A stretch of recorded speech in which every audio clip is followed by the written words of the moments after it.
When people talk about the characteristics of swords and bladed weapons, you'll often hear about their shape, the design of the guard, or their weight. But flexibility, or more specifically the blade's elasticity, rarely gets mentioned. Watching tests of modern replicas of historical weapons, though, you'll often see these blades being bent quite a bit. From what I've gathered, medieval blades were not very flexible at all.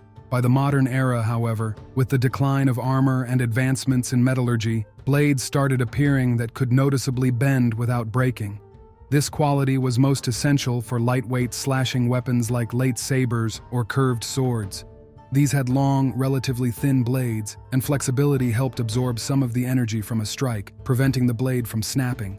Earlier curved swords and saber-like weapons were wider, thicker, and lacked significant flexibility. However, the most extreme example of a flexible blade comes from India, with something that defies conventional weaponry altogether. Enter the Urumi, which translates as twisted blade. And that's not a metaphor. Its blade resembles a steel tape measure that you can literally coil or wrap up. But even describing this weapon is tricky because half of the sources call it a sword belt, while the other half insist it's a variation of the talwar with a flexible blade. The classification of Indian weapons is a labyrinth. The true Urumi, though, has little in common with traditional swords. It's more like a whip, consisting of a simple hilt and long, flexible steel strips, sometimes up to 6 meters long. These strips are narrow, usually no more than 3 centimeters wide, but there can be 5 or 6 of them, or even dozens in some cases. Despite their length, the weapon typically weighs less than 800 grams.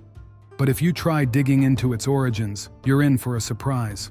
While some articles claim the Urumi dates back to ancient times, the surviving examples are from the 20th century. Written sources also barely mention it, leading some to believe the Urumi only came about in the 1960s. However, the lack of ancient examples can easily be explained. The Urumi was not very widespread, and its thin metal strips are highly prone to corrosion. Plus, flexible steel parts experience deformation aging.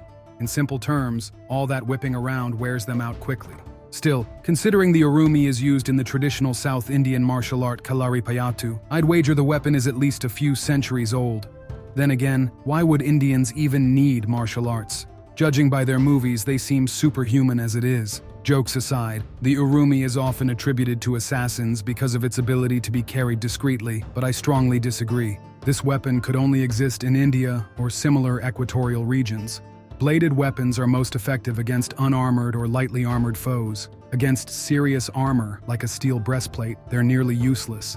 And if your blade is essentially a long, flexible ribbon, you're limited to superficial cuts at best. That said, the Urumi's steel strips can have a psychological effect. Unlike a leather whip, they almost guarantee cuts and bleeding. Though a standard whip or lash can be swung much faster, the Urumi's edges make it inherently more intimidating. Shorter single-bladed sword belts are more cutting weapons than slashing ones, so you need to pull them across the target for maximum effect. The Urumi's main advantage is its ability to be carried discreetly. It's always within reach. Its decent length is also handy in combat. The classic Urumi, with multiple strips over 1.5 meters long, can bypass an opponent's defenses and strike behind their shield. Parrying something like a whip or flexible weapon is tricky, although these weapons aren't good for parrying themselves. However, even basic padded armor or chainmail, not to mention full plate, renders a flexible blade almost useless. As I've said, while some Urumi designs allow for concealed carrying, I doubt it was ever practical for the stealthy assassins popularized in video games. A fighter swinging this steel whip around would make enough noise to wake half of India. And their target, after a few hits, would definitely be screaming loud enough to alert the other half. The Urumi isn't exactly a tool for quick, silent kills. For that, a simple dagger is far more effective. But as a last resort weapon for self-defense, the Urumi shines. Remember, this is India, a warm, humid climate where the aftermath of a cut, or worse, multiple cuts, can be far deadlier than in cooler regions. Plus, maintaining an Urumi's steel strips is much easier than caring for a sword or saber blade. You don't need to polish or sharpen them constantly, and that might make them even more dangerous. After all, the intestines of animals and humans contain bacteria like Clostridium tetani, which cause tetanus. This microorganism produces spores that can survive for years on surfaces, especially in environments like farmlands. If spores enter a wound, they can lead to severe infections. In a way, someone wielding an Urumi, especially one with multiple long strips, is like a porcupine. It's best to leave them alone. For an unarmored opponent, the Urumi guarantees plenty of nasty cuts, and who knows what else. After all, as the strips whip around, they can easily pick up dirt from the ground.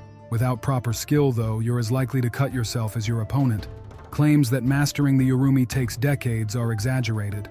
Sure, perfecting the art can take years, but basic proficiency with bladed weapons is not that hard to achieve. Most real, not theatrical swordplay relies on straightforward techniques. The Urumi can also double as a training tool, improving coordination and reflexes. Pairing it with a shield makes it even more effective, though concealed carrying becomes less practical in this case. Combat use of the Urumi requires plenty of space. Unlike, say, a katar, it's not a weapon you can draw quickly for an immediate strike. A short, single-bladed sword belt is better viewed as a concealed weapon of last resort. It's not as effective as a proper sword or saber, but it can always stay with its owner, discreet and ready when needed. The classic Urumi with multiple long steel strips is a whole different story. In my view, it's the kind of weapon you take on a trip, keeping it right out in the open. Its main job? Convince any would-be Indian thugs to reconsider their life choices. Because even if they come out on top, they're guaranteed some unpleasant and potentially dangerous cuts. As for calling the Urumi a hybrid between a sword and a whip, supposedly combining the best of both worlds, I disagree. It's a very niche piece of flexible weaponry that, as I've mentioned before, has very little in common with swords.